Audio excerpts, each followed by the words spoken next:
A mí me gustaría destacar tres conceptos que para mí caracterizan la candidatura de Ione Belarra, tanto en su composición como en lo que va a ser el proyecto de la nueva etapa de Podemos a la que vamos, ¿no? El primer concepto es crecer, que es el nombre de la candidatura.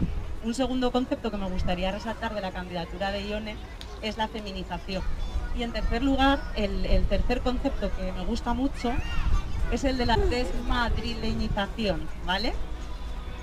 Hay que desmadrileñizar Podemos y desmadrileñizar el país, España, dando más protagonismo a los territorios y empezando a volar, ¿no? Yo creo que en los territorios de Podemos, en concreto en el País Valencià, creo que lo estamos haciendo, empezar a volar, nada de depender de Madrid ni cosas así, pero también en España, ¿no? Nuestro proyecto de república plurinacional, solidaria, y todo esto se va a tener que hacer en conjunto, ¿no? En todo el Estado.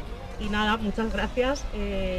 Creo que es ilusionante la nueva etapa. Seguramente nos toca hacer un trabajo más de hormiguita, más lento, de ir creciendo, de ir tocando la puerta a cada vecino y a cada vecina, pero recogeremos los frutos seguramente a medio plazo y se notará que crecemos.